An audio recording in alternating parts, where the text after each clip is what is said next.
أنه من قتل نفسا بغير نفس أو فساد في الأرض فكأنما قتل الناس جميعا ومن أحياها فكأنما أحيا الناس جميعا. معزز حاضرین، جیسا کہ آپ اچھی طرح سے اس بات سے واقف ہے، آج بروز ہفتہ بعد نماز عشاء بارکس ٹیکسی گراؤنڈ پر ایک عظیم الشان جلسہ عام رکھا گیا ہے، جس کا موضوع جس کے عنوان سے آپ اچھی طرح سے واقف ہیں۔ موجودہ وقت اور حالات میں ہمارے تلنگانہ کے حالات یا پھر اسی طریقے سے سارے ہندوستان کے حالات سے بھی آپ اچھی طرح سے واقف ہے کہ کس طرح سے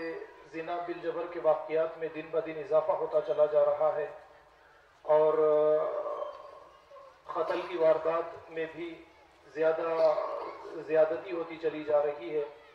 ان باتوں سے تو آپ اچھی طرح سے واقف ہے۔ یعنی ہم اس پر کس طریقے سے قابو پا سکیں، ان وارداتوں کو ہم کس طریقے سے روک سکیں، اسی لیے آج کا یہ اجلاس رکھا گیا ہے۔ الحمدللہ اس طریقے کے جلسے اور زیادہ سے زیادہ ہونا چاہیے۔ ہماری محلے کے عوام سے اس بات کی گزارش ہے کہ وہ زیادہ سے زیادہ یہاں پر تشریف لے کر آئے تاکہ آج جو باتیں آپ کے سامنے قرآن و حدیث کی روشنی میں آپ کے سامنے رکھی جانے والی ہے، آپ اس سے استفادہ حاصل کر سکیں۔ میں نے سورہ مائدہ کی ایک آیت کی تلاوت کی ہے۔ اس آیت کو خطبے یعنی تقریر کے دوران آپ کے سامنے اس آیت کا ترجمہ بھی آپ کے سامنے رکھنے کی کوشش کروں گا، لیکن سب سے پہلے تو آپ یہ دیکھیں کہ موجودہ وقت اور حالات کو دیکھنے کے بعد میں مسلم سوسائٹی شہر حیدرآباد میں ہندوستان میں بسنے والے مسلمان بڑے پریشان ہیں۔ والدین ہو، رشتہ دار ہو یا سوسائٹی میں بسنے والے افراد کہ وہ قوم، وہ نبی صلی اللہ علیہ وسلم کی امت جس کی تربیت محمد رسول اللہ صلی اللہ علیہ وسلم نے کی اور اللہ کی کتاب نے جس کی تربیت کی ہے، وہ قوم اپنے بھائیوں کا روزانہ قتل کرتی ہے معمولی باتوں پر۔ تو اس کی روک تھام کس طریقے سے کی جائے؟ سب سے پہلے تو میں آپ لوگوں کے سامنے چند باتیں میں آپ لوگوں کے سامنے پیش کرنے کی کوشش کروں گا کہ اس کی روک تھام کے لیے ہم کر کیا سکتے ہیں۔ آپ نے حال ہی میں کاروان کا ایک واقعہ دیکھا کہ دو نوجوان لڑکوں نے اپنے والد کا بڑی ہی بے دردی کے ساتھ قتل کر دیا، یا پھر اسی طریقے سے اور کئی واقعات آپ روزانہ دیکھتے چلے جاتے ہیں کہ کس طریقے سے ایک بھائی اپنے دوسرے بھائی کا قتل کرتا ہے، ایک دوست اپنے دوسرے دوست کا قتل کرتا ہے، یا معمولی سی رقم کے لیے بڑی بے دردی کے ساتھ کچھ نوجوان کسی نوجوان کا قتل کر دیتے ہیں۔ یہ تو ایک روزانہ کی ہونے والی وارداتیں ہمارے اس شہر کے اندر، ہندوستان کے اندر شروع ہو چکی ہیں۔ اب اس کے لیے اگر ہم ذمہ دار سوسائٹی کو کھڑائیں یا پھر اسی طریقے سے خاندان کو کھڑائیں یا اسی طریقے سے ہر ایک فرد کو اس کا اگر ہم ذمہ دار قرار دیں اور اس کی ذمہ داری ہم اپنے آپ پر لیں تو یہ غلط بھی نہیں ہوگا، کیونکہ آپ یہ دیکھیے کہ ایک بچہ جب کسی سوسائٹی کے اندر پیدا ہوتا ہے تو آپ اچھی طرح سے جانتے ہیں کہ یہ سادی تختی ہوا کرتا ہے۔ سب سے پہلے اس کی تربیت کا جو آغاز ہوتا ہے، اس کے اپنے خاندان کے ذریعے اس کے والدین بچے کی تربیت کرتے ہیں۔ پھر اس کے بعد میں بچہ سوسائٹی میں باہر نکلتا ہے تو سوسائٹی کے افراد اس کی تربیت کرتے ہیں۔ اسکول جاتا ہے تو اسکول میں اس کی تربیت ہوتی ہے۔ تو اس طریقے سے ایک انسان کی جو تربیت کے یہ مراحل ہیں، اس طریقے سے انسان تربیت کے مراحل سے دن بدن گزرتا چلا جاتا ہے۔ اب اس کے بعد میں آپ دیکھیے کہ کوئی سخت اور یا پھر اسی طریقے سے وارداتوں کو انجام دیتا ہے تو اس کی ذمہ داری ہمیں لینا چاہیے، اور اس کے بعد میں ہمیں یعنی اس بات کی ہمیں تیاری کرنی چاہیے کہ ہم اپنے بچوں کی اچھی طرح سے تربیت کریں گے۔ والدین اپنے اپنے مکانات سے بچوں کی تعلیم اور تربیت کر کے اگر انہیں سوسائٹی میں باہر نکالیں گے تو اس کے بعد میں ان وارداتوں کے اوپر قابو حاصل کیا جا سکتا ہے۔ جیسا کہ میں نے قرآن کریم سورہ مائدہ کی ایک آیت تلاوت کی ہے، یہ ہماری ایک بہت بڑی غلطی ہے۔ ہم قرآن کریم کی تلاوت میں بار بار یہ بات کہتا ہوں کہ صرف عربی زبان میں ہم قرآن کریم کی تلاوت کرتے ہیں، اور اسی کی وجہ سے قرآن کریم کی تعلیمات، اس کے احکامات، اللہ رب العالمین ہم سے چاہتے کیا ہیں، ان باتوں سے ہم اچھی طرح سے واقف نہیں ہیں۔ اللہ رب العالمین قرآن کریم میں اللہ رب العالمین نے سورہ مائدہ میں فرمایا انہ من قتل نفسا بغیر نفس او فساد فی الارض فکأنما قتل الناس جميعا ومن احیاها فکأنما احیا الناس جميعا، کہ کسی انسان نے کسی دوسرے انسان کو اگر قتل کیا، وہ بیچارہ نہ تو زمین میں فساد کرتا تھا اور نہ ہی شرارت کرتا تھا، اسے قتل کر دیا گیا۔ اللہ رب العالمین نے فرمایا تو جس نے ایک انسان کو قتل کیا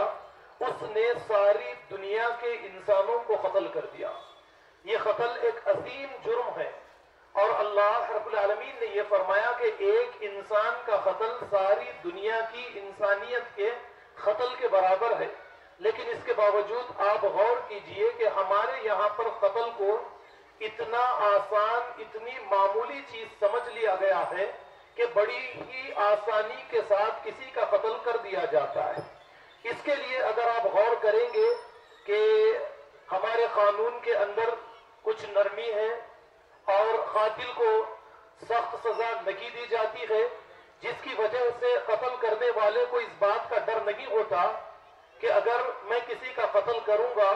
6 مہینہ، 3 مہینہ، 1 سال یا کچھ پیسے دینے کے بعد میں مجھے آزادی حاصل ہو جائے گی۔ یہی تصور، یہی ایک خیال ہے جس کی وجہ سے آج مسلم معاشرے کے اندر قتل کی وارداتیں عام ہونے لگی ہیں۔ قرآن کریم میں اللہ رب العالمین نے فرمایا کہ کسی ایک انسان کا جس نے قتل کر دیا اس نے ساری دنیا کے انسانوں کا قتل کر دیا، اور پھر آگے فرمایا وَمَنْ أَحْيَاهَا فَكَأَنَّمَا أَحْيَا النَّاسَ جَمِيعًا، اور جس نے کسی ایک انسان کی جان بچائی اس نے ساری دنیا کے انسانوں کی جان بچائی۔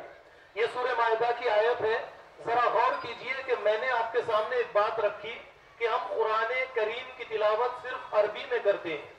یہ قرآن کریم کی تلاوت کا ہم حق ادا نہیں کرتے۔ قرآن کریم کی تلاوت تدبر اور تفکر کے ساتھ کریں گے اور قرآن کریم کے احکامات پر عمل کریں گے، سوسائٹی کے اندر اسے امپلیمنٹ کرنے کی کوشش کریں گے تو اس کے نتائج ہمارے سامنے آتے چلے جائیں گے۔ اب آپ دیکھیے کہ قرآن کریم جو اصول، جو شریعت، جو قانون، جو لا ہمارے سامنے پیش کرتا ہے، اگر اسے ہم فالو کریں، اسے ہم مان لیں تو اس کے بعد میں آپ دیکھیں گے کہ ہمارے اس معاشرے کے اندر، نہ صرف ہمارے معاشرے میں بلکہ ساری دنیا کو آپ لے لیجئے یا اسی طریقے سے سارے ہندوستان کی سرزمین کو آپ لے لیجئے، یہ قتل کی جو وارداتیں ہیں یعنی بالکل ختم ہو کر رہ جائے گی۔ اللہ رب العالمین نے قرآن کریم سورہ بقرہ میں فرمایا کتب علیکم القصاص، کہ اللہ رب العالمین نے تمہارے اوپر قصاص کو فرض کر دیا ہے۔ اب آپ دیکھیے نمازیں ہمارے اوپر فرض ہے، ایک نماز کو چھوڑنے والے کو ہم کافر کہیں گے۔ روزے ہمارے اوپر فرض کر دیے گئے، 30 روزوں سے اگر کوئی 29 روزے رکھے تو ہم اسے کافر کہیں گے۔ حج استطاعت رکھنے کی صورت میں ہمیں کرنا ہے، یعنی جو چیزیں ہمارے اوپر فرض کر دی گئی ان میں سے کسی کا انکار ہم کریں تو اسے مسلمان تسلیم نہیں کیا جاتا ہے۔ یہاں پر ٹھیک اسی طریقے سے اللہ رب العالمین نے فرمایا کتب علیکم القصاص فی القتل الحر بالحر والعبد بالعبد والانثى بالانثى فمن عفي له من اخيه شيء فاتباع بالمعروف واداء الیہ باحسان۔ فرمایا اللہ تعالیٰ نے کہ اگر کوئی آزاد کسی کو قتل کرتا ہے تو اس کے بدلے میں وہی قتل کیا جائے گا، کوئی غلام کسی کو قتل کرتا ہے تو غلام قتل کیا جائے گا، کوئی عورت کسی کو قتل کرتی ہے عورت قتل کی جائے گی۔ یہ اللہ رب العالمین نے تمہارے اوپر اس قصاص کو فرض کر دیا ہے۔ اب آپ ذرا غور کیجئے کہ ایک قتل کرنے والا اگر یہ قانون مسلم پرسنل لا کے اندر داخل کر دیا جائے جس طریقے سے دوسرے قوانین مسلم پرسنل لا کے ذریعے ہمارے اپنے مخصوص قوانین ہیں، ان قوانین کے لیے ہم مسلمان اگر اس کے اندر یعنی یونیفارم سول کوڈ کے نام سے اگر مداخلت حکومت کرنے کی کوشش کرتی ہے تو سارے مسلمان ایجیٹیشن احتجاجات کرتے ہیں اور اپنے ان قانون کی حفاظت کرتے ہیں۔ ٹھیک اسی طریقے سے مسلم پرسنل لا کے اندر قصاص کا اگر یہ قانون بھی لاگو کر دیا جائے کہ جو مسلمان کسی دوسرے مسلمان کو قتل کرے اس کے بدلے میں اسے قتل کر دیا جائے، تو جب یہ قانون نافذ کر دیا جائے گا آپ دیکھیے اس کے بعد سے قتل کا سلسلہ ہندوستان کی سرزمین پر رک جائے گا۔ ایک انسان دوسرے انسان کو قتل کرنے سے پہلے، جیسا کہ آپ جانتے ہیں کہ ایک شخص کوئی واردات انجام دینے سے پہلے اس کے دماغ میں اس واردات کے بارے میں کئی مرتبہ یہ سوچتا چلا جاتا ہے، یعنی ایک شخص کسی کو اگر قتل کرتا ہے تو قتل کرنے سے پہلے کئی مرتبہ اپنے دماغ میں ایک شخص کو قتل کرتا، اور جب یہ قتل کرنے کا ارادہ کرتا ہے تو بار بار قانون کی وجہ سے، اسلامی قانون کی وجہ سے وہ یہ سوچے گا کہ میں اگر کسی کو قتل کروں گا تو اس کے بدل میں مجھے بھی قتل کر دیا جائے گا۔ اب آپ ذرا غور کیجئے کہ ایک انسان کیا اپنے آپ کو قتل کرے گا؟ ہرگز نہیں کرے گا۔ جب کبھی اس کے اندر یہ سوچ پیدا ہوگی کہ میں فلانے شخص کو قتل کر دوں،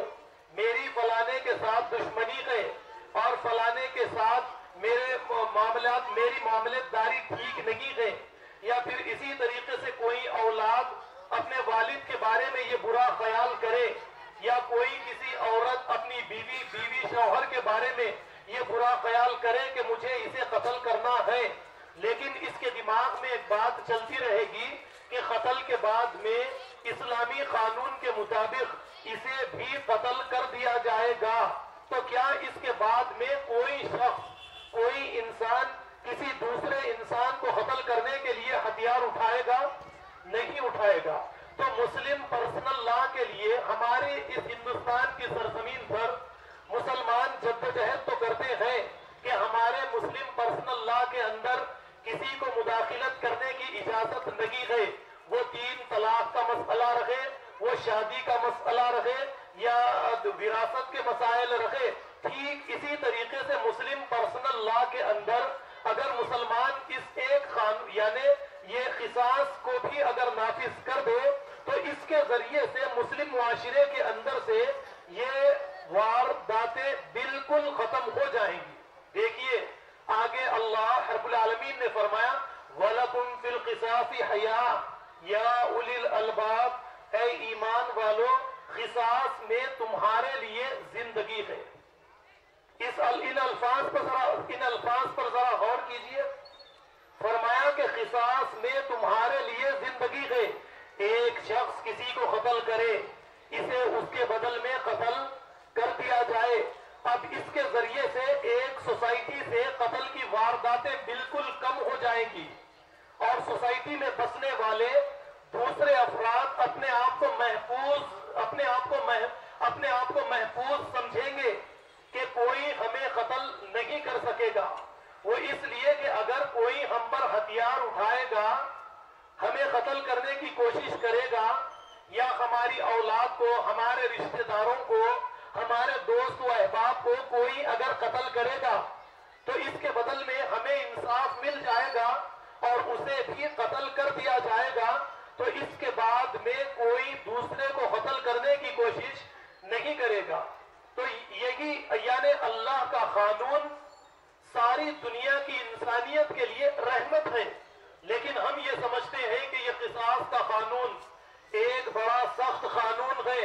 اس قانون کے ذریعے بڑی ہی بے دردی کے ساتھ کسی انسان کو قتل کر دیا جاتا ہے۔ ایسی بات نہیں ہے، اس قصاص کے قانون کے ذریعے دوسرے لوگوں کو زندگی دی جاتی ہے، انہیں امن اور سکون کے ساتھ سوسائٹی کے اندر زندگی گزارنے کے مواقع فراہم کیے جاتے ہیں۔ اسی لیے آپ دیکھیے قرآن کریم میں اس قتل کے جرم کو ایک عظیم جرم قرار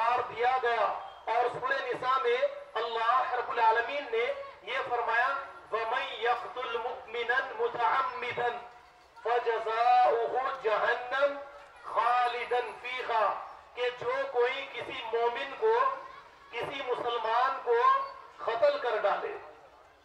عمدن قتل کر ڈالے، اللہ رب العالمین نے فرمایا اس کا ٹھکانہ ہمیشہ ہمیشہ کے لیے جہنم کی آگ ہے۔ اس کا ٹھکانہ کیا ہے؟ ہمیشہ کے لیے جہنم کی آگ ہے۔ اب یہ قرآن کریم کی آیات ہے، یہ قرآن کریم کی آیات کے بعد میں مسلم معاشرے کے اندر اگر روز آنا دن بدن قتل کی وارداتوں پر کثرت یعنی زیادتی اگر ہمیں نظر آتی ہے تو اس کا مسئلہ یہ ہے کہ ہم اللہ کی کتاب کو نہیں مانتے، ہم نبی کریم صلی اللہ علیہ وسلم کی سنت، آپ کی احادیث، آپ کے فرمان، آپ کی سیرت کی ہماری نظروں میں کوئی اہمیت نہیں ہے۔ بس ہم جو مسجد میں نمازیں ادا کرتے ہیں یا اس طریقے سے ایک مہینے کے ہم روزے رکھ لیتے ہیں، یہ صرف اور صرف لوگوں کو دکھانے کے لیے ہے۔ دیکھیے جتنی عبادات اللہ رب العالمین نے ہمارے اوپر فرض کی ہے، یہ عبادات ڈھانچے کی شکل میں ہمارے اوپر صرف اللہ رب العالمین نے فرض نہیں کی گئی، اس کی ایک روح ہے، اس کا ایک مقصد ہے کہ یہ مقصد اللہ رب العالمین کا ایک عظیم مقصد ہے کہ سوسائٹی کے اندر بہتری نمازوں کے ذریعے پیدا ہو، روزے کے ذریعے سوسائٹی کے اندر تقویٰ پیدا ہو، لوگ اپنی شخصیات کی تعمیر کرے، اپنی شخصیات کو جنت کی شخصیات کے مطابق اس دنیا کے اندر بنائے، اپنی شخصیات کو جنتی شخصیات کے اندر تبدیل کرے اور اپنی سوسائٹی کو ایک جنت کی سوسائٹی کے اندر تبدیل کرے۔ یہ معاملہ آج ہماری سوسائٹی کے اندر کہیں پر بھی نظر نہیں آتا۔ والدین کی یہ ذمہ داری ہے، لیکن اس ذمہ داری کو ہم ادا کرنے کے بجائے بار بار ہم دوسروں پر انگلی اٹھاتے ہیں، اور اگر کسی محلے میں یا کسی اسٹیٹ میں قتل کی کوئی واردات ہو جاتی ہے یا زنا بالجبر کی کوئی واردات ہو جاتی ہے، یہ واردات مسلم کرے یا غیر مسلم کرے، ہم سوشل میڈیا کے ذریعے کچھ نیوز ہم تک پہنچ جاتی ہے اور روزانہ اسی پر ہم گفتگو کر کے اپنے دل کو ٹھنڈک پہنچا لیتے ہیں۔ لیکن دیکھیے قرآن کریم جو اصول ہمارے سامنے رکھتا ہے یا نبی کریم صلی اللہ علیہ وسلم نے جو تعلیمات ہمیں دی ہے، وہ تعلیمات یہ ہے کہ ایسی جو واردات ہوتی ہے، ان واردات کے لیے ہم خود اپنے آپ کو ذمہ دار قرار دیں اور ان واردات کو روکنے کے لیے آگے بڑھے۔ اب اس کے لیے میں یہ کہوں گا کہ ہر ایک خاندان اس کے لیے ذمہ دار ہے۔ ہر ایک خاندان اگر اپنے اپنے مکان میں اپنے اپنے بچوں کی تربیت دین کے مطابق اگر کر لے، بچوں کے اندر سے سختی کو نکال کر ان کی نفسیات میں نرمی پیدا کر دے، ان کی شخصیات کے اندر نرمی اگر پیدا کر دے، ان کی تربیت جیسے صحابہ کرام نے اپنے اپنے بچوں کی تربیت کی، اس طریقے کی تربیت اگر والدین کر دے تو آپ ذرا غور کیجئے کہ ایک سوسائٹی، ایک معاشرہ کیسے بنتا ہے۔ رات کو جب ہم گھر آ جائیں، ہمارے بچے گھر آ جائیں تو یہ ایک خاندان ہو جاتا ہے، اور صبح کے وقت میں یہی بچے اور ہم اپنے اپنے مکانات سے نکل کر باہر چلے جائیں تو یہ ایک سوسائٹی، ایک معاشرہ بن جاتا ہے۔ تو یہ وہ معاشرہ بنتا ہے جس معاشرے کی تعلیم، تربیت ایک مکان میں، ایک خاندان میں کی گئی ہے۔ اب کسی معاشرے کے اندر قتل کی وارداتیں ہوتی ہیں، زنا بالجبر ہوتا ہے، تو اس کے لیے ذمہ دار خاندان، سارا معاشرہ اس کے لیے ذمہ دار ٹھہرایا جائے گا۔ یا پھر اسی طریقے سے کسی محکمے کے اندر کوئی رشوت لیتا ہے، پولیس آفیسر رہے یا GHMC میں رہے یا کہیں پر بھی رہے، ہم رات دن گفتگو کریں گے کہ فلانا شخص ٹھیک نہیں ہے، فلانا آدمی ٹھیک نہیں ہے، فلانے نے ایسا کیا، فلانے نے رشوت لی، فلانے نے زنا کیا، فلانے نے کسی کا قتل کر دیا، فلانے نے چوری کی ہے، فلانے نے لڑائی جھگڑا کیا ہے، فلانے نے پڑوسیوں کو تکلیف پہنچائی ہے۔ ذرا آپ اپنے دل پر ہاتھ رکھیے، ذرا غور کرنے کی کوشش کیجئے، یہ فلانے فلانے فلانے فلانے کی تعلیم اور تربیت کس نے کی ہے؟ یہ فلانوں کی تعلیم اور تربیت کیا معاشرے نے نہیں کی ہے؟ یہ فلانے فلانے کی تربیت کیا والدین نے نہیں کی ہے؟ کیا یہ والدین اور معاشرے کی ذمہ داری نہیں تھی کہ معاشرے کے اندر سے سخت الفاظ کا خاتمہ کرے، معاشرے کے اندر سے بد کرداری، بد نظمی، بد اخلاقی کا خاتمہ کرے اور الفاظ کی اصلاح کرے، کردار کی اصلاح کرے اور اخلاق کی اصلاح کرے، نیک انسان بن کر معاشرے کے اندر پیش ہو، اعلیٰ کردار، اعلیٰ اخلاق کا نمونہ آنے والے بچوں کے لیے پیش کرے، تاکہ یہ بچے ہمیں آئیڈیل بنا کر، ہمیں نمونہ بنا کر، ہمارا پیٹرن لے کر آگے چلے۔ کسی سے راستے میں لڑائی اور جھگڑا ہو جائے، گالی گلوچ کرنے کے بجائے انہیں معاف کر دے۔ قرآن کریم کی کیا یہ اعلیٰ تعلیمات ہمیں اللہ رب العالمین نے دی تھی یا نہیں دی تھی؟ یا عرب عجم، گورا کالا، خان پٹھان، برہمن وید شودر یہ کہہ کر لڑائی اور جھگڑے کریں گے؟ ایسا ہرگز نہیں چلے گا۔ یہ غصہ، یہ ہماری نفسیات میں سختی، یہ ہماری شخصیات میں سختی، یہ ہمارے گھروں کے اندر کی سختیاں، یہ بیوی میاں بیوی کے لڑائی جھگڑے، بہن بھائی کے لڑائی جھگڑے، بھائی بھائی کے لڑائی جھگڑے، پڑوسی سے پڑوسی کے لڑائی جھگڑے، یہی لڑائی جھگڑے انسان کے اندر سختی پیدا کرتے ہیں۔ یہی سختی آگے بڑھتے بڑھتے قتل کی واردات اور دوسری وارداتوں کو انجام دیتی چلی جاتی ہے۔ اس کے لیے ہمارے لیے یہ ضروری ہے کہ کسی سے اگر جھگڑا ہو جائے، قرآن کا اصول ہم اپنے سامنے رکھیں۔ قرآن کہتا ہے ادفع باللتی ہی احسن فاذا الذی بینک وبینہ عداوۃ کأنہ ولی حمیم، کہ اگر تمہارے ساتھ کوئی برائی کرے، کوئی تمہیں گالی دے، گالی کا جواب گالی نہیں ہے اسلام میں،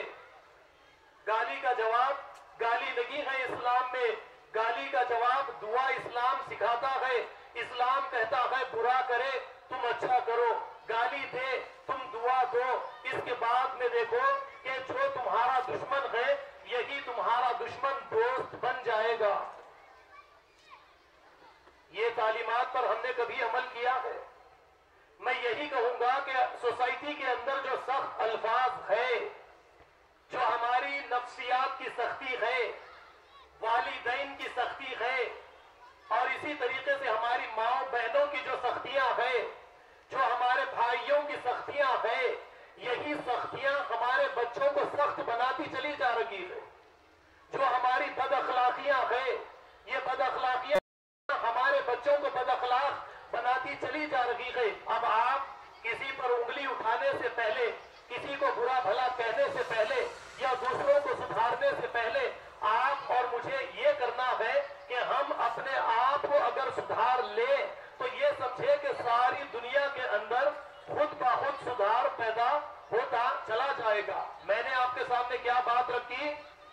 کہ ایک خاندان جب رات کو گھر میں آ جائے اسے خاندان کہیں گے۔ یہی بچے جب صبح کے وقت میں ماں باپ بچے گھر سے باہر نکل کر چلے جائے، یہ معاشرہ ہے۔ یہ بچوں کی تعلیم اور تربیت جو مکان میں کی گئی، جو معاشرے میں کی گئی، یہی تعلیم اور تربیت کے ذریعے یہ کسی معاشرے کے اندر عمل کریں گے،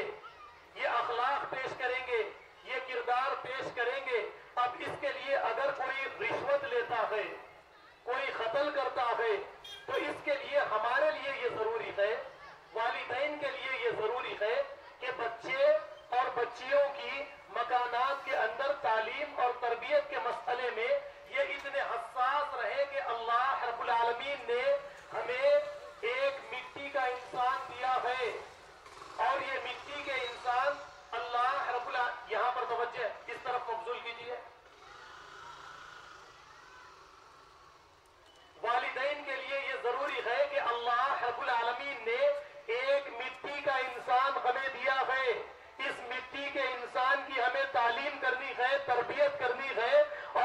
تعلیم اور تربیت کرتے کرتے ارتقاء کے منازل اسے طے کرواتے کرواتے اس اعلیٰ مقام تک اسے پہنچانا ہے کہ یہ مٹی کا انسان سونے کا انسان بن جائے. جب یہ معاشرے کے اندر اخلاق اور کردار کے لیے سامنے آئے تو امن اور سلامتی والا انسان بن کر معاشرے کے اندر کردار پیدا کرے. اس کا سامنا کسی مسلمان سے ہو یا کسی غیر مسلم سے اس کا سامنا ہو یا کسی محکمے کے اندر یہ کوئی ڈیوٹی انجام دینے کے لیے چلا جائے تو اس کی ساری زندگی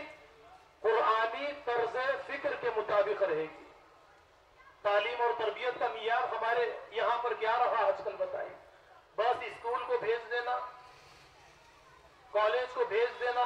ڈگری کروا دینا یا اس طریقے سے سرٹیفکیٹس بچوں کو دلوا دینا. اسکلز ہنر ان کے یہاں پر کچھ رہے یا نہ رہے، ان کو کچھ اچھی انگریزی کہنا آتا ہے. یہ بھی اگر میں آپ کے سامنے کہہ دوں تو شاید غلط نہ ہوگا کہ جتنے زیادہ پڑھے لکھے آپ کو بچے یا بچیاں ملیں گے اتنے ہی زیادہ جرائم کے اندر اور اچھے طریقے سے جرائم آپ کو کرتے ہوئے نظر آئے.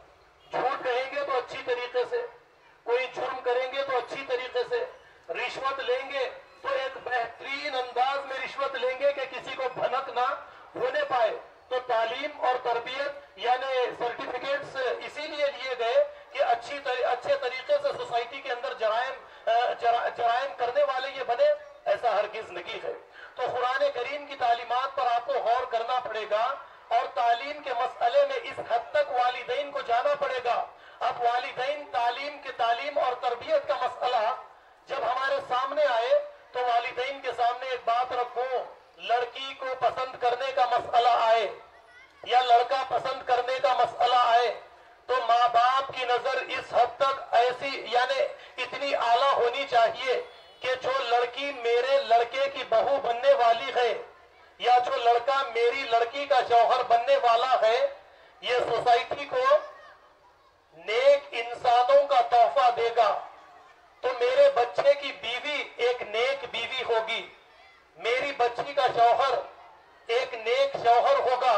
لیکن ہمارے یہاں پر خوبصورت ہو، مالدار ہو، حسب نسب ہو یا پھر اسی طریقے سے خاندان قبیلہ ہو، یہ چیزوں کو ترجیح دی جاتی ہے. اللہ کے نبی صلی اللہ علیہ وسلم نے فرمایا تنکح المرأة لأربعین ولمالها ولجمالها ولحسبها ولدینها فاظفر بذات الدین تربت یداک. 4 چیزوں کے لیے کسی لڑکی سے نکاح کیا جاتا ہے، اس کی خوبصورتی دیکھ کر، اس کا مال دیکھ کر، اس کا حسب نسب دیکھ کر یا پھر اس کا دین دیکھ کر اس سے نکاح کیا جاتا ہے. نبی کریم صلی اللہ علیہ وسلم نے فرمایا کہ اے ایمان والو، اے نوجوانوں، اے مسلمانوں، دیندار لڑکی سے نکاح کر کے تم اس دنیا کی زندگی میں کامیابی حاصل کرو، اپنے ہاتھوں کو مٹی میں نہ ملا لو. جب انسان گرتا ہے تو اپنے ہاتھ ہی بچنے کے لیے مٹی پر پہلے ٹیک دیتا ہے. تو 3 طرح کی لڑکیوں کے بارے میں اللہ کے نبی نے فرمایا کہ اسے ترجیح تم مت دو. یعنی حسن جو ہے، کمال جو ہے، لڑکی کی خوبصورتی جو ہے وہ خاندان قبیلہ یا چہرہ یا بال یا رنگ یا حسب نسب یا مال ان چیزوں کے اندر نہیں ہے. اس سے یعنی لڑکی کے ذریعے سے ایک اعلیٰ مقصد تمہیں حاصل کرنا ہے، سوسائٹی کو نیک بچوں کا تحفہ تمہیں دینا ہے. اس کے لیے دیندار لڑکی کا انتخاب کرو. دیندار لڑکی، آج کی دیندار لڑکیاں مدارس سے فارغ لڑکیوں کے بارے میں آپ جانتے ہیں. ہاں، ساس سسر کی خدمت کرنا ہمارے لیے فرض نہیں ہے، شوہر کی خدمت ٹھیک ہے. طلاق کے مسائل معلوم ہے، خلا کا مسئلہ معلوم ہے. پہلے ہماری عورتیں تھیں، ان کو نہ طلاق کے بارے میں کچھ پتا تھا، خلا کے بارے میں کچھ پتا تھا. شوہر مارے، جھگڑے، لڑے، یعنی روزانہ گھر کے چیز یعنی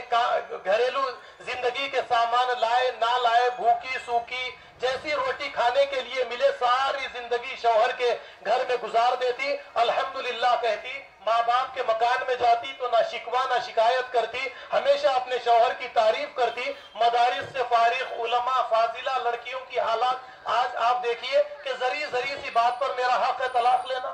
میرا حق ہے خلا لینا. میں اپنے شوہر کے ماں باپ کی خدمت میں کیوں کروں؟ میرے اوپر یہ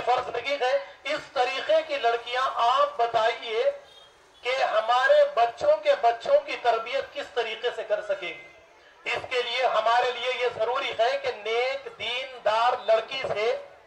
یہاں پر جو مراد نبی کریم صلی اللہ علیہ وسلم نے لی ہے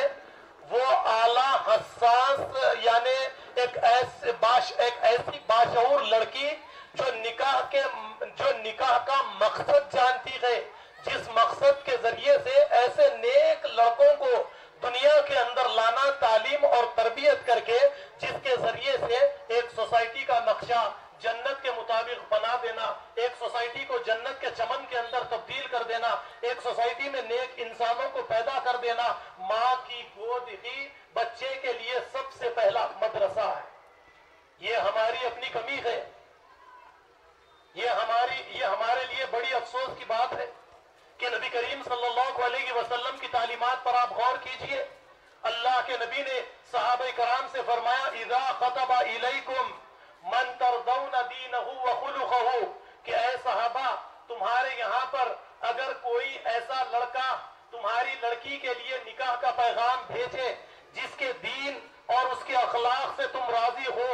تم نے سوسائٹی میں اسے نیک پایا ہو، فزوجوہ، تو تم اپنی لڑکی کا نکاح اس نیک لڑکے سے کر دو۔ الا تفعلوا، اگر تم نے ایسا نہیں کیا، اس لڑکے کو نظر انداز کیا، مالدار خاندان قبیلہ وغیرہ وغیرہ کو تم نے ترجیح دی، اللہ کے نبی نے فرمایا تکن فتنۃ فی الارض وفساد عریض، اس کے بعد تو زمین میں فتنے اور فسادات کا ایک سلسلہ شروع ہو جائے گا۔ لڑکا کچھ ہی دنوں میں لڑکی کو طلاق دے گا، لڑکی پر تکالیف کا سلسلہ شروع کرے گا، جہیز کے لیے بار بار اسے مارے گا یا ماں باپ کے گھر کو روانہ کرے گا۔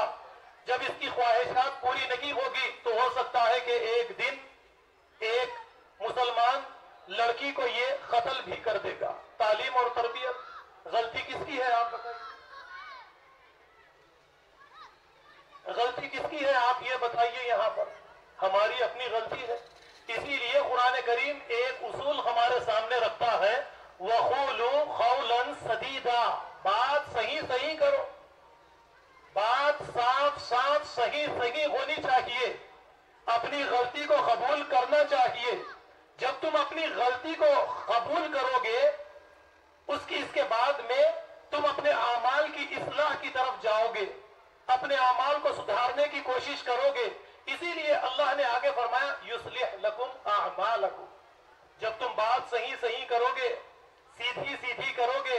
صحیح بات کو قبول کرو گے اور یہ تمام کی تمام واردات کو اپنے سر لے کر سدھار لانے کی اور سدھار اپنے سے شروع کرنے کی کوشش کرو گے، یصلح لکم اعمالکم، اللہ تعالیٰ تمہارے اعمال کے اندر درستگی پیدا کرے، تمہارے اعمال کو اللہ تعالیٰ ٹھیک کر دے گا۔ یہ اصول قرآن کریم ہمیں دیتا ہے، لیکن ان اصولوں پر ہم عمل نہیں کرتے۔ جیسا کہ میں نے ایک بات آپ کے سامنے رکھی اور یہ بات دوبارہ اس لیے آپ کے سامنے دہرا رکھا ہوں تاکہ آپ کو یاد ہو جائے، اللہ نے بچوں کی شکل میں اپنی امانتیں ہمیں دی ہے اور ان امانتوں کو اللہ نے مٹی سے پیدا کر کے ہمیں دیا ہے۔ اب اس مٹی کے انسان کو سونے کا انسان بنانا یہ والدین کی ذمہ داری ہے، سونے کا انسان بنانا سوسائٹی کی ذمہ داری ہے، سونے کا انسان بنانا یہ ہماری سوسائٹی کے اندر جو مدارس ہے یا دوسرے تعلیمی ادارے جو ہے یہ اداروں کی یہ ذمہ داری ہے کہ یہ مٹی کے ایک انسان کو سونے کے انسان میں تبدیل کرنا، ان کے اندر اعلیٰ اخلاق پیدا کرنا، ان کے اندر اعلیٰ کردار پیدا کرنا۔ ہماری سوسائٹی میں جو بعض الفاظ انسانوں کے اندر سختی پیدا کرتے ہیں اور قبائل خاندان کے اوپر گھمنڈ کرنا، سوسائٹی کے اندر اپنے قبیلے یا اپنے خاندان کو دوسروں کے سامنے اعلیٰ قرار دینا، دوسروں کو ذلیل ان کی تذلیل کرنا، یہ چیز انسان کی شخصیت کے اندر سختی پیدا کرتی ہے اور یہی سختی کسی سوسائٹی کے اندر فتنہ اور فساد پیدا کرتی ہے اور یہی فتنہ اور فساد دھیرے دھیرے قتل کی وارداتیں اسی فتنے اور فساد کے ذریعے قتل کی وارداتیں اور دوسری وارداتیں شروع ہوتی ہے۔ اب اس کے لیے جیسے کہ ایک نبی کریم صلی اللہ علیہ وسلم کی ایک حدیث بھی میں آپ کے سامنے پیش کروں. اللہ کے نبی صلی اللہ علیہ وسلم نے فرمایا من حمل علینا السلاح فلیس منا، کہ جو ہتھیار ہم پر اٹھائے. آپ ذرا غور کیجئے جو الفاظ اللہ کے نبی نے فرمائے، من حمل علینا السلاح فلیس منا، جو ہم پر صرف ہتھیار اٹھائے، حملہ نہ کرے، قتل کی کوشش نہ کرے. اللہ کے نبی نے فرمایا جو صرف ہتھیار اٹھائے وہ ہم میں سے نہیں ہے. ہتھیار اٹھانا اتنی بری بات ہے. اور پھر جیسا کہ اللہ کے نبی صلی اللہ علیہ وسلم کی تو ایک پیاری حدیث ہمارے سامنے آتی ہے، جس حدیث میں اللہ کے نبی صلی اللہ علیہ وسلم نے فرمایا مثل المؤمنین فی توادہم وتراحمہم وتعاطفہم مثل الجسد اذا اشتکى منہ عضو تضاعف له سائر الجسد بالسہر والحمى، کہ مومنوں کی مثال آپس میں ایک دوسرے سے محبت کرنے کے مسئلے میں، رحم کرنے کے مسئلے میں، پیار محبت کرنے کے مسئلے میں ایک جسم کے جیسی ہے. ایک جسم کے جیسی ہے. جسم کے کسی حصے کو تکلیف ہوتی ہے تو سارا جسم بخار میں مبتلا ہو جاتا ہے. یعنی ایسی پیاری مثال دے کر اللہ کے نبی صلی اللہ علیہ وسلم نے یہ سمجھایا کہ ایک مومن دوسرے مومن کے لیے اس طرح کا درد، اس طرح کا درد اپنے دل کے اندر رکھتا ہے. تو یہاں پر ہمارے آج کے مہمانان خصوصی جو تھے وہ یہاں پر تشریف لا چکے ہیں، اسی لیے میں زیادہ باتوں کو آپ کے سامنے نہیں لے جا سکتا، ورنہ ایک آیت تو آپ کے سامنے پیش کروں گا جو سورہ نساء کی ہے، میرے سامنے آئی، جو فتنے فسادات کا ایک دروازہ کھولتی ہے. اسی لیے میں کہتا ہوں کہ قرآن کریم میں تدبر و تفکر کرنا، قرآن کریم کی تلاوت کرنا. میرا بچہ یہاں پر موجود ہے، آپ اس سے پوچھ سکتے ہیں کہ میں بچوں کی تعلیم اور تربیت کے مسئلے میں نے اپنے بچوں کو یہ تعلیم اور تربیت کی ہے کہ قرآن کریم کی ایک آیت یاد کریں گے، اس کا ترجمہ بھی یاد کریں گے، اور اسی آیت کو 5 وقت کی نمازوں میں تلاوت کریں گے. وہ آیت وَقَضَىٰ رَبُّكَ أَلَّا تَعْبُدُوا إِلَّا إِيَّاهُ وَبِالْوَالِدَيْنِ إِحْسَانًا إِمَّا يَبْلُغَنَّ عِندَكَ الْكِبَرَ أَحَدُهُمَا أَوْ كِلَاهُمَا فَلَا تَقُل لَّهُمَا أُفٍّ وَلَا تَنْهَرْهُمَا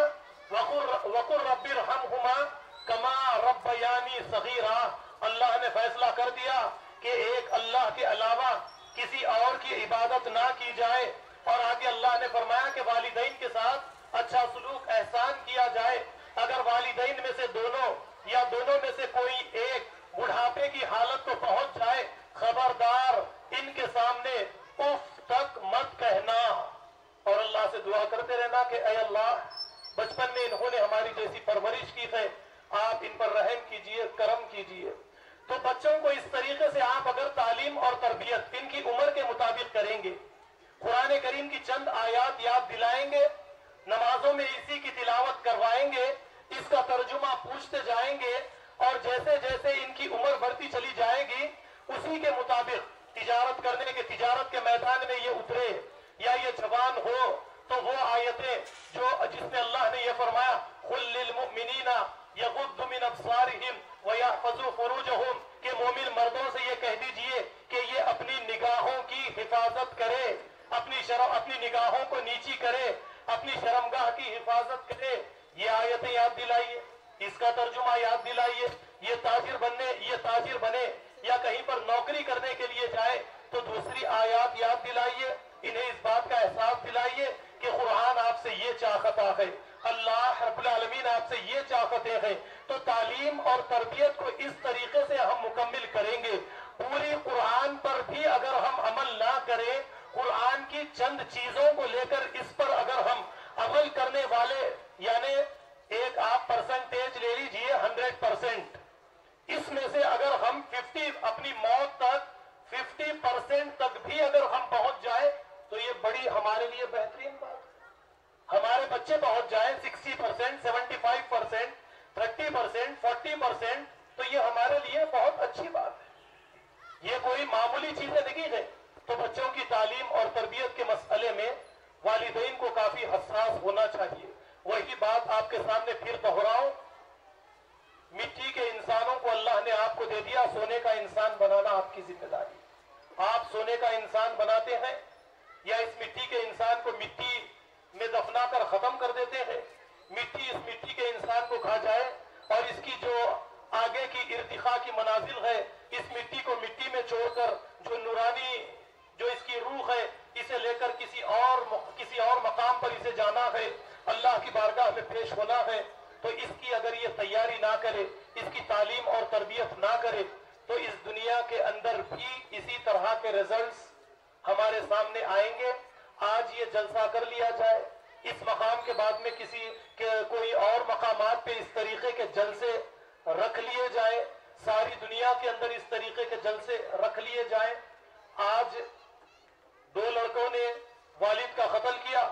1 مہینے بعد 15 دن بعد دیکھیں گے کہ کوئی اور لڑکا اپنے والد کا قتل کرے گا، پھر کوئی اور اپنے والد کا قتل کرے گا، کوئی باپ اپنے بیٹے کا قتل کرے گا، کوئی بیٹی اپنی ماں کا قتل کرے گی۔ یہ سلسلہ ہرگز نہیں رک سکے گا۔ اب یہاں پر ہمارے کچھ سیاسی قائدین بھی موجود ہیں، ان کی بھی توجہ ایک جانب مبذول کرواتا چلوں، کیونکہ بات مجھے ختم بھی کرنی ہے کہ جو ہمارے سی ایم ہیں یا اسی طریقے سے سیاسی قائدین ہیں یا ہمارے سیاستدان ہیں، یہ ایڈورٹائزمنٹ اشتہارات پر جو پیسہ سوشل میڈیا کے ذریعے یا اخبارات کے ذریعے جو اشتہارات پر جو پیسہ لگاتے ہیں، اگر یہی پیسہ اشتہارات کے ذریعے والدین کے حقوق، قتل کی واردات کی روک تھام کے لیے، اس کے سد باب کے لیے اگر روز آنا لوگوں کے بیچ میں اشتہارات کے ذریعے، سوشل میڈیا کے ذریعے، ٹی وی کا استعمال کرتے ہوئے، ریڈیو کا استعمال کرتے ہوئے ان چیزوں کو بھی اگر زیادہ سے زیادہ ان کی تشہیر کی جائے گی، تو ہو سکتا ہے کہ اس کے اندر یعنی ان وارداتوں کے اندر روک تھام آئے گی۔ ہمارے پی ایم ہیں، ہمارے سی ایم ہیں، ان کے اشتہارات، ایڈورٹائزمنٹ اگر آپ دیکھیں گے یعنی الیکشن کے وقت کے یا دوسرے اوقات کے، تو آپ اچھی طرح سے جانتے ہیں کہ کروڑوں روپئے جس کا ہم اندازہ نہیں لگا سکتے، اس کے اوپر خرچ کر دیے جاتے ہیں۔ یہ جو جرائم ہیں، یہ جو وارداتیں ہیں، ان کو روکنے کے لیے اس کے لیے کوئی بجٹ نہیں بنایا جاتا۔ اور ہم یوٹیوب یا ٹی وی دیکھتے ہیں تو آپ کو بار بار کچھ ایڈورٹائزمنٹ آپ کو بیچ میں ملتے چلے جائیں۔ اس طریقے کے اگر ہم ایڈورٹائز چلائیں سوشل میڈیا پر، یوٹیوب چینل پر، ٹی وی پر، ریڈیو پر، تو کیا یہ چیزیں رک سکتی ہے یا نہیں رک سکتی ہے؟ رک سکتی ہے، لیکن نہ ہمارے پی ایم کو اس سے کچھ لینا دینا ہے۔ بس اگر کہیں پر زنا بالجبر ہو جائے کسی چھوٹی لڑکی کے ساتھ تو پھانسی پر چڑھا دیا جائے، سنسار کر دیا جائے، یا کوئی کسی کو بے دردی کے ساتھ قتل کرتا ہے، سخت سے سخت اسے سزا دے دی جائے۔ سارے مسلمانوں کی تو ذمہ داری یہ تھی کہ ہم ہمارے سیاسی قائدین کو اس بات کے لیے یعنی مجبور کرتے، انہیں اس بات پر زور دیتے کہ قصاص کا قانون ہمارے لیے مسلم پرسنل لا کے اندر داخل کر دیا جائے، کیونکہ اللہ نے فرمایا وَلَكُمْ فِي الْقِصَاصِ حَيَاةٌ، قصاص ہی میں ہمارے لیے زندگی ہے، اس کے بغیر ہمارے لیے کسی دوسرے قانون میں زندگی نام کی کوئی چیز ہے ہی نہیں۔ میں باتوں کو آگے لے جانا نہیں چاہتا کیونکہ دوسرے مہمان مقرر یہاں پر موجود ہیں۔ آپ لوگوں نے مجھے وقت دیا، غور سے سنا، اس کے لیے میں آپ کا شکر ادا کرتا ہوں۔ والسلام علیکم ورحمۃ اللہ وبرکاتہ۔